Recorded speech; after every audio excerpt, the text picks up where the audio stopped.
नमस्कार दोस्तों, अस्सलाम वालेकुम। वाहिगुरु जी के खालसा, वाहिगुरु जी के फतेह। दरअसल आज बनारस में पीएम मोदी जी थे और इन्होंने 13,000 करोड़ का शिलान्यास किया। कहीं संत रविदास जी की मूर्ति का अनावरण किया, कहीं अमूल दूध की फैक्ट्री का, तो कोई सड़क क्या बोलते व्यवस्था चेकअप किया, और कहीं राहुल गांधी पे निशाना साधते हुए बोला कि हमारे काशी के लड़कों को नशेड़ी, गंजेड़ी, भंगेड़ी जो भी है, नशेड़ी बोलने की कोशिश की जा रही है। सर आप टिका डांस कर, जो कि राहुल गांधी ने बोला था अपने भारत जोड़ो न्याय यात्रा में।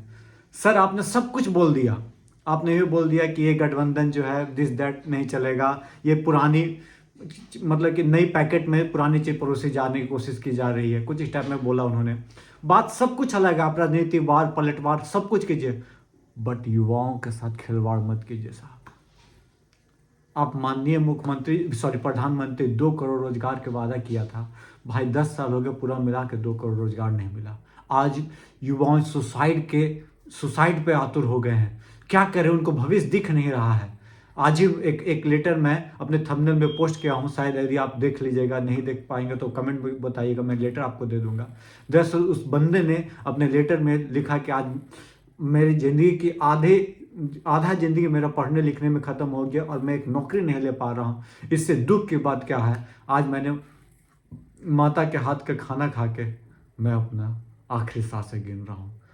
वो अपनी बहन के बारे में भी लिखते हुए बोलता है, लिखता है बंदा कि कृपया मेरी बहन की शादी अच्छे से कर लीजिएगा। दोस्त यदि आप ये लेटर पढ़ लोगे ना तो आपके रोंगटे खड़े हो जाएंगे, इस टाइप का लेटर है। मैं लिटरली बता रहा हूँ, बहुत खराब स्थिति है पेपर लीक का मामला है। चाहे वो यूपी हो, चाहे वो राजस्थान हो, चाहे किसी भी प्रदेश में किसी की सरकार हो, यदि पेपर लीक होता है दोस्तों, तो इतना घाटा, इतना नुकसान होता है कि एक आदमी पूरा पढ़ लिख के जा रहा है, अपना बेस्ट दे के जा रहा है कि आज ये पेपर निकाल लेंगे, मेरा उम्र का शायद ये आखिरी पेपर हो, मेरे एज का लास्ट पेपर हो सकता है कि इसके बाद मेरे को पैसा ना आए घर से, द्वार से, या कहीं से जुगाड़ नहीं हो पाएगा पैसे का। ये मैं पेपर निकाल के इसके बाद तो यदि निकल गया तो चैन की नींद ले पाऊंगा, और वो पेपर लीक हो जाता है। और हो सकता है कि 2 महीने, 4 महीने, 6 महीने के लिए गायब हो जाए पेपर। कब होगा पता नहीं, कुछ तो मान भी नहीं रहे कि पेपर लीक हुआ है। भाई साहब कितना दुख होता है, ये एक विद्यार्थी ही समझ पाएगा। मैं विद्यार्थी हूँ, मैं समझ सकता हूँ। जो विद्यार्थी ये वीडियो को देख रहे हैं वो समझ सकते हैं।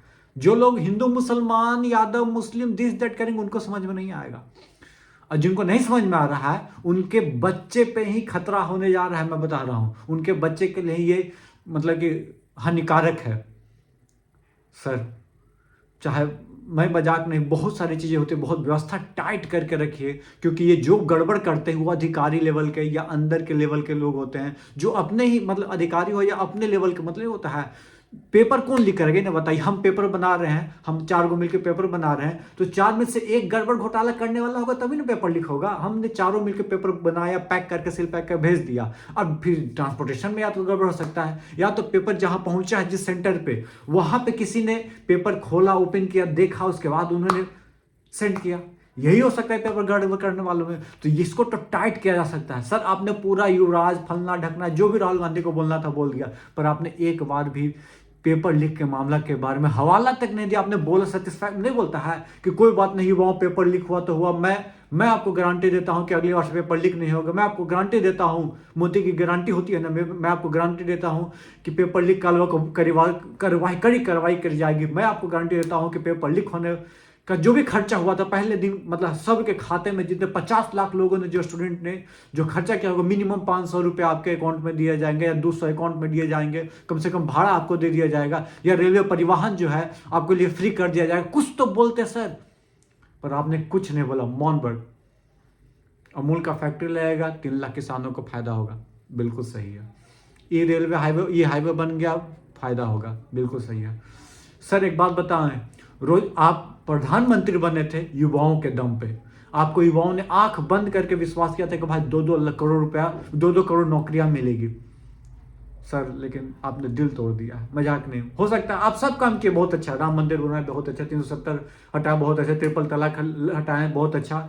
हो सकता है कि यूनिफॉर्म सिविल कोड ले आए, बहुत अच्छा, एकदम ईडब्ल्यूएस को 10% आरक्षण दिया, बहुत अच्छा, वेरी वेरी वेरी गुड। लेकिन सर युवाओं के मतलब कि अच्छे से खेलिएगा तो फिर कहाँ से होगा, रोजगार की बात नहीं कीजिएगा तो कहाँ से होगा। कोई बोलता है 1.5 लाख, भाई 19 वाला वैकेंसी अभी कंप्लीट करो, बोलते हो कि 1.5 लाख का कंप्लीशन अभी हुआ है। 4 साल 5 साल एक वैकेंसी में लगा दोगे तो इसका मतलब क्या है?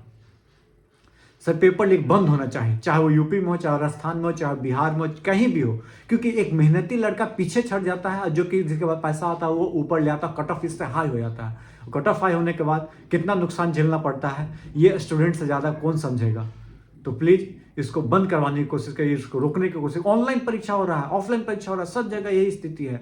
ऑनलाइन हो रहा तो सेंटर बैठ जा रहा है, ऑफलाइन हो रहा तो पेपर लीक हो जा रहा है, पता नहीं क्या सिस्टम है। चलिए, और ये जो लखनऊ में जो लोग इकट्ठा हुए, ज़्यादा दूर तो थे नहीं वाराणसी से, और दूर भी थे तो आपके पास आवाज़ तो आई होगी ना, जो लोग हल्ला करते री एग्ज़ाम री एग्ज़ाम री एग्ज़ाम री एग्ज़ाम का। तो कृपया उनकी सुनिए और जल्द से जल्द एग्ज़ाम करवाइए और उनको ढाढ़स बढ़ाइए, हिम्मत दीजिए कि वो फिर से एग्ज़ाम दे पाए। चलिए, जय हिंद, जय भारत दोस्तों।